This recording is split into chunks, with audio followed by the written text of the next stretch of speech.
Imagine if I told you that for decades, some of the world's greatest explorers dedicated their entire lives, risked fortunes, and even lost expedition companions in search of a creature that may never have existed in the form we imagined.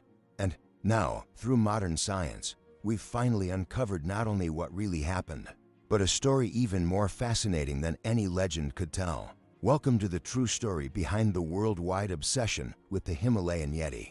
If you're curious to learn how modern biologists unraveled one of the greatest mysteries of cryptozoology, subscribe to the channel and tell me in the comments what time you're watching this video. Your participation helps the channel grow and motivates me to continue bringing you these incredible stories. Our journey begins in 1921, when a group of British climbers were reconnoitering for the first serious attempt to climb Mount Everest. It was an official expedition funded by the Royal Geographical Society and led by Charles Howard Barry, a military veteran who had served in World War I.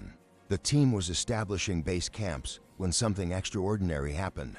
At an altitude of approximately 6,400 meters, in a region where theoretically no large animals should be able to survive, they spotted dark figures moving across the distant snow. Howard Barry described these figures as being much larger than a normal human, walking upright on two legs, but with a peculiarity that caught the attention of all members of the expedition. They seemed to move strangely fluidly through the deep snow, as if perfectly adapted to this hostile environment. When they finally managed to approach the spot where the creatures had been sighted, they found footprints in the snow measuring almost a foot long. These footprints had characteristics that perplexed the explorers. They were clearly those of a biped, but with proportions unlike any known animal in the region. The toes were wider and longer than those of a human, and the depth of the tracks in the snow suggested considerable weight. Even more intriguing was the gait pattern, which showed a stride much longer than that of any human, even someone of exceptional stature. Howard Barry meticulously documented his discoveries, making detailed drawings of the footprints and recording the site's climatic and topographical conditions. He noted that the footprints followed a route that seemed deliberately chosen to avoid the most dangerous areas of the mountain, suggesting a remarkable skill in navigating the mountainous terrain. When the expedition returned to civilization, these discoveries caused an immediate sensation in the international press. However, it was one journalist's interpretation that would forever change how the world viewed this discovery. Henry Newman, a correspondent for the Statesman in Calcutta, interviewed local Sherpas who had accompanied the expedition. They referred to the creatures using the Tibetan term mythical, which literally means snow bear man. Newman, however, mistranslated this expression as abominable snowman, inadvertently creating one of the most enduring legends of the 20th century. This mistranslation had profound consequences. The word abominable carried sinister connotations absent from the original Tibetan term. To the locals, the mythical was not necessarily a malevolent creature, but rather a natural, if mysterious, part of the high mountain ecosystem. Newman's interpretation, however, painted a picture of a terrifying beast, setting the tone for decades of sensational speculation. The news spread like wildfire across the Western world. Newspapers from London to New York published dramatic stories about the discovery of this mysterious creature. Illustrators created increasingly fantastical depictions of the abominable snowman, often depicting it as a ferocious creature with sharp fangs and glowing red eyes. These depictions veered completely from the explorers' original descriptions, which had observed relatively peaceful and even shy behavior. Public interest was insatiable. The idea that an unknown hominid species might exist, living in the most inaccessible regions of the Earth, captured the imagination of millions. It was a time when many blank spaces remained on world maps, and the possibility of great zoological discoveries seemed perfectly plausible. After all, species like the giant panda and the Komodo dragon had recently been discovered, proving that nature still held extraordinary secrets. The 1930s brought a new wave of expeditions to the Himalayas, many motivated as much by the desire to climb the world's highest mountains as by the hope of finding definitive evidence of the mysterious creature. Famed mountaineer Eric Shipton participated in several of these expeditions and in 1936, he and his companions reported further sightings of strange footprints in several different locations. Shipton was known for his scientific precision and unwavering honesty. When he described finding fresh footprints in the snow at an altitude of over 20,000 feet, the scientific community paid attention. His descriptions were detailed and careful, without the sensationalism that had characterized many previous reports. He noted that the footprints always appeared in extremely remote locations and in climatic conditions that made human survival virtually impossible without specialized equipment. One of Shipton's most intriguing observations was that the tracks never appeared in isolation. There were always signs that multiple individuals had passed through the area, suggesting social behavior or at least group movement. This contradicted many popular theories that portrayed the Yeti as a solitary and territorial creature. The evidence suggested something much more complex, a species that might have developed social structures. During World War II, interest in the Yeti temporarily waned, but resurfaced with renewed vigor in the post-war period. The 1950s marked what many consider the golden age of Yeti hunting. Well-funded expeditions, some supported by major newspapers and magazines, set out for the Himalayas with the specific goal of documenting the mysterious creature. One such expedition was led by American journalist James Pride in 1954. Pride had convinced his editors that a well-documented expedition to find the Yeti could yield one of the biggest stories of the century. He assembled a team that included zoologists, anthropologists, photographers, and even a veterinarian specializing in large mammals. The plan was not only to find evidence of the creature, but also to capture a live specimen. If possible, Pride's expedition established base camps in 3 different locations, all in regions where sightings had previously been reported. They used more sophisticated tracking techniques than any previous expedition, including rudimentary camera traps and specialized baits. For weeks, they traveled glacial valleys and rocky slopes, meticulously documenting any sign of unusual animal activity. It was during this expedition that one of the most compelling sightings ever recorded occurred. The team's zoologist, Dr. Marcus Williams, was conducting morning observations when he noticed movement on a distant hillside. Through powerful binoculars, he observed for nearly 15 minutes a large, hairy figure that appeared to be collecting something from the sparse vegetation. The creature moved in an uncannily human-like manner, but with distinctly different proportions. Dr. Williams made detailed drawings immediately after the sighting. While his memories were still fresh, his notes described a creature approximately 8 feet tall, covered in dark fur that appeared to have a texture unlike that of any known primate. The most remarkable aspect was how perfectly comfortable the creature seemed in the harsh alpine environment, moving across the snow and rock with an ease that suggested specific evolutionary adaptation. What made this sighting particularly significant was that Dr. Williams was able to observe behaviors never before documented. The creature appeared to be carefully selecting certain plants, examining them before consuming. This suggested not only intelligence, but also specialized knowledge of the local flora. It was behavior far more sophisticated than would be expected from a simple predator or scavenger. Unfortunately, when the team attempted to approach the site to collect physical evidence, the creature had disappeared. They found signs that something large had been in the area, including some partially consumed plants and depressions in the snow. That could have been footprints, but weather conditions had deteriorated the evidence beyond the point of useful scientific analysis. Pride's expedition returned with an impressive collection of eyewitness accounts, photographs of ambiguous footprints, and several hair samples found stuck to branches and rocks. However, when this evidence was subjected to the scientific analysis available at the time, the results were inconclusive. The hairs, for example, could belong to several known mammal species from the region, including bears and mountain goats. This lack of conclusive evidence didn't dampen public interest. In fact, it seemed to intensify the fascination. Books were written, documentaries were produced, and the Yeti's image became a global cultural icon. The creature appeared in Hollywood films, comic books, and even advertising campaigns. the Yeti, had transcended its origins as a possibly scientific discovery to become a modern mythological figure. During the 1960s and 1970s, the search for the Yeti began to incorporate more advanced technologies. Expeditions used sound recording equipment to capture possible vocalizations, high-speed cameras to document movements, and even primitive motion sensors. Some groups experimented with chemical lures based on the pheromones of known primates, hoping to attract any related creatures. One of the most ambitious attempts was led by British cryptozoologist Dr. Geoffrey Harrison in 1974.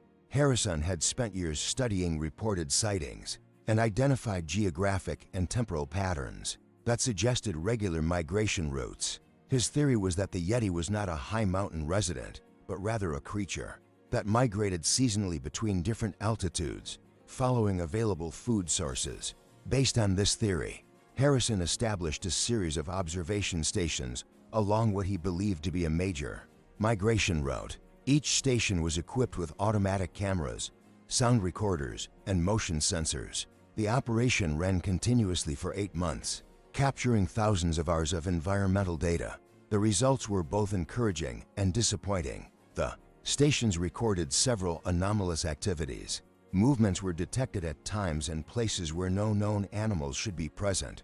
Some audio recordings captured sounds that didn't correspond to any cataloged species in the region. However, visual images remained ambiguous, showing only distant shadows and indistinct shapes that could be interpreted in several different ways. Harrison's work marked the beginning of a significant transition in the search for the Yeti. Methods were becoming more scientific and systematic, but paradoxically, this made it more difficult to maintain the romantic narrative that had fueled popular interest for decades. The reality of rigorous scientific research was far more mundane and uncertain than the dramatic stories of face-to-face encounters with mysterious creatures. At the same time, anthropologists began to delve deeper into the cultural traditions of the Himalayan peoples related to the Yeti. They discovered that the legends were far more complex and varied than the simplified versions that had reached the West. Different ethnic groups had vastly different interpretations of the creature, some seeing it as benevolent, others as neutral, and only a few as potentially dangerous Sherpas. For example, traditionally distinguished between at least 3 distinct types of Yeti-like creatures. The Dzute was described as a large, bear-like creature that rarely interacted with humans. The Mite was smaller, more primate-like, and was occasionally seen in the lower altitude forests. The Tailma was described as nearly human in appearance, but with distinct physical characteristics that identified it as a different species. These cultural distinctions suggested that perhaps the search for a single Yeti was based on a flawed premise. It was possible that the various sightings and evidence referred to multiple different species, or even misinterpretations of known animals observed under unusual conditions. This realization began to shift the focus of research, from trying to prove the existence of a specific creature to trying to understand the phenomenon. As a whole, the 1980s brought significant advances in DNA analysis technology, and for the first time, it became possible to genetically analyze biological samples collected during decades of expeditions.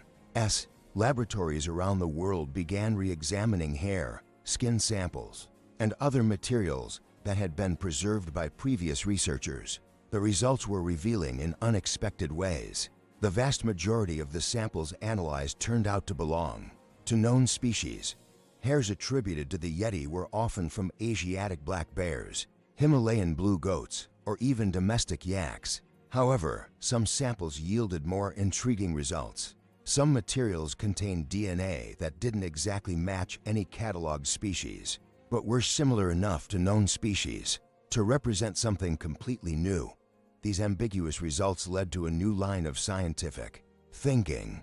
Perhaps the Yeti was not a distinct species, but rather a rare genetic variation of known species, or hybrids between related species. The extreme environment of the Himalayas could produce evolutionary pressures that resulted in unusual physical characteristics in isolated populations of known animals. Dr. Sykes of the University of Oxford conducted one of the most comprehensive genetic studies of Yeti-related samples in 2014. His work analyzed dozens of samples collected over decades, applying the most advanced DNA sequencing techniques available. The results were published in a respected scientific journal and represented a milestone in scientific research on the subject. Sykes found that many of the Yeti samples were genetically identical to Asiatic black bears, but some showed matches to a prehistoric polar bear species that lived tens of thousands of years ago. This suggested the possibility that relict populations of ancient bears, or hybrids between modern and ancient species, could still exist in the more remote regions of the Himalayas. This discovery was revolutionary because it offered a plausible scientific explanation for at least some of the Yeti sightings. Bears with unusual genetic characteristics could exhibit behaviors or physical appearances that differ significantly from those typical of the region. In particular, variations in body size, fur color, and texture, and even behavioral patterns could create the impression that the bear was a completely different species. At the same time, other researchers were investigating the unique environmental conditions of the Himalayas that could contribute to erroneous sightings. The extreme altitude, the peculiar lighting conditions, and the effects of hypoxia on human perception could easily distort the visual interpretation of known animals. Optical phenomena such as altitude mirages could make objects appear larger and more distant than they actually were. Psychological studies have also contributed to a more complete understanding of the Yeti phenomenon. Researchers found that the expectation of seeing something unusual could significantly influence how people interpreted ambiguous stimuli. Explorers who set out specifically in search of the Yeti were more likely to interpret shadows, rock formations, or distant animals as evidence of the mysterious creature. This combination of biological, environmental, and psychological factors began to paint a more complete picture of how the Yeti legend might have developed and persisted. It wasn't necessary to completely dismiss the possibility of genuine zoological discoveries, but rather to acknowledge that the reality was likely far more complex and nuanced than popular narratives suggested. In the late 1990s and early 2000s, satellite tracking technologies and high-quality automatic cameras became widely available to researchers. This allowed continuous monitoring of remote areas where sightings had been reported, with much less human interference. Large conservation projects also began systematically documenting wildlife in these regions. The results of these long-term studies revealed a surprising biodiversity in the high Himalayan mountains, including several species rarely observed by humans: snow leopards, Asiatic black bears, and several species of smaller primates were much more common and widespread than previously thought.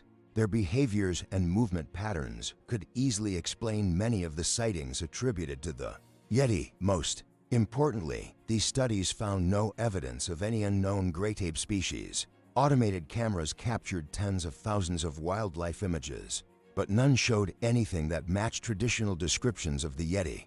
This didn't definitively prove that such a creature didn't exist, but it suggested that if it did, it must be extremely rare and elusive.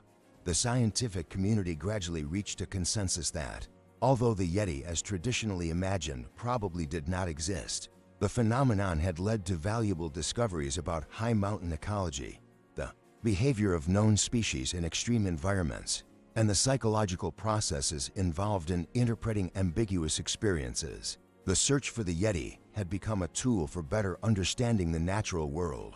Recent studies using environmental DNA techniques have revolutionized our ability to detect species present in an area without necessarily observing them directly. These techniques analyze DNA fragments left in the environment through hair, feces, saliva, or skin cells. When applied to the Himalayan regions where Yeti sightings have been reported, these analyses have consistently identified only known species. However, the Yeti's history continues to evolve in unexpected ways. Recent paleontological discoveries have revealed that the Himalayas were once home to extinct giant primates, including Gigantopithecus, which may have reached heights of up to 3 meters. Although these species became extinct hundreds of thousands of years ago, their past existence demonstrates that large apes once lived in regions near the Himalayas. Some researchers speculate that relict populations of supposedly extinct species could have survived in isolated mountain refuges. This possibility, though considered extremely unlikely by most scientists, keeps alive a small flame of hope for those who continue to believe in the possibility of extraordinary discoveries. Modern technology has also offered new insights into historical evidence. Old photographs considered compelling evidence of the Yeti have been re-examined using advanced digital analysis techniques. Many revealed signs of manipulation or displayed features consistent with known objects, or animals photographed under conditions that created optical illusions. The famous footprint photograph taken by Eric Shipton in 1951, considered one of the best physical evidences of the Yeti for decades, was reanalyzed by biomechanics experts. They concluded that the footprint's proportions and characteristics were more consistent with a bare print that had been distorted by melting and refreezing snow, a process that could significantly elongate and enlarge the original impression.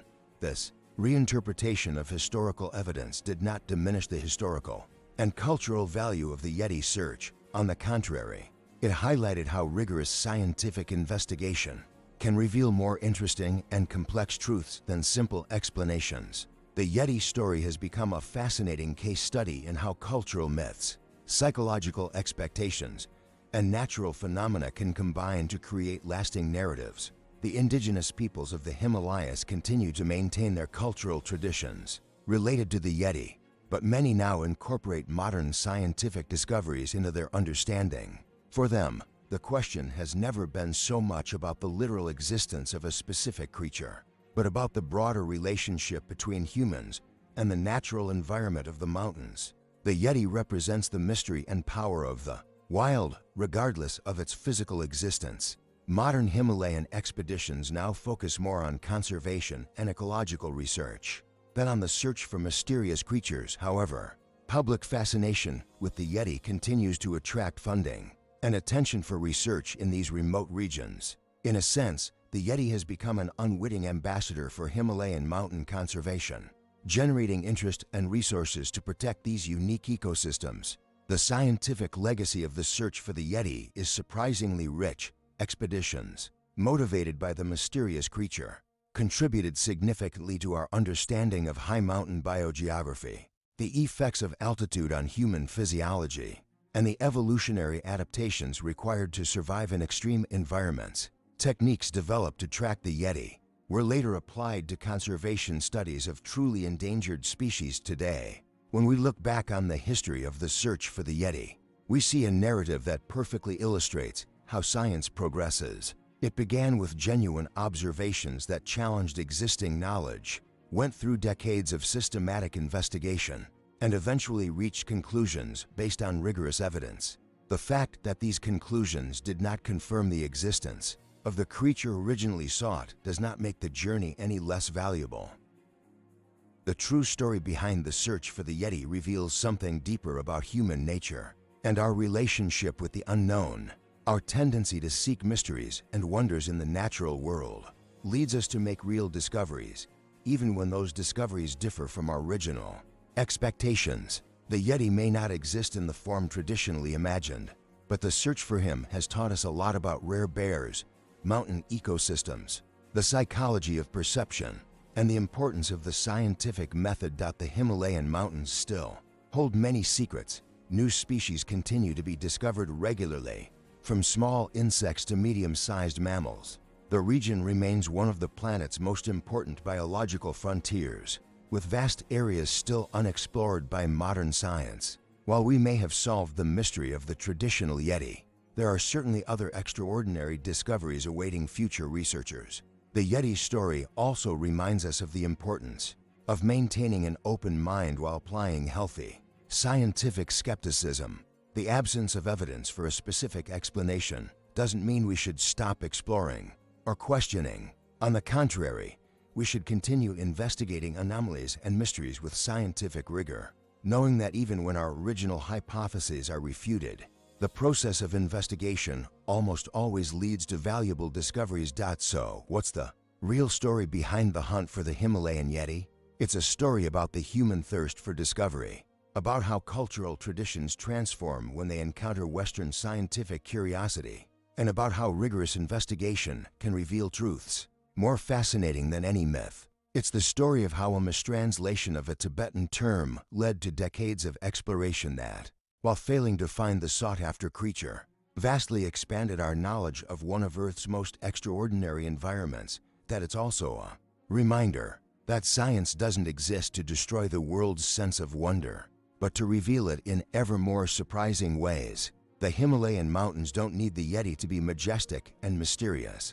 They harbor an incredible diversity of life adapted to conditions that defy our understanding, evolutionary processes that have created elegant solutions to extreme environmental problems, and ecosystems that continue to astound researchers with their complexity and beauty. The search for the Yeti taught us that sometimes the most important questions aren't whether something exists, but why we believe it exists, how that belief influences our actions, and what we can learn from the investigation. The true mysterious creature of the Himalayas may not be a giant, fur-covered primate, but rather nature's own ability to continually surprise us, challenge our assumptions, and reward our curiosity with discoveries that surpass our wildest imaginations. And so, while the search for the Yeti as traditionally conceived may have come to an end, scientific exploration of Earth's most remote regions continues. Who knows what wonders await discovery in the coming decades, what mysteries will be solved, and what new questions will emerge to inspire future generations of explorers and scientists. True magic lies not in mythical creatures, but in the natural world's infinite capacity to surprise us, teach us, and remind us of how little we still know about this extraordinary planet we call home.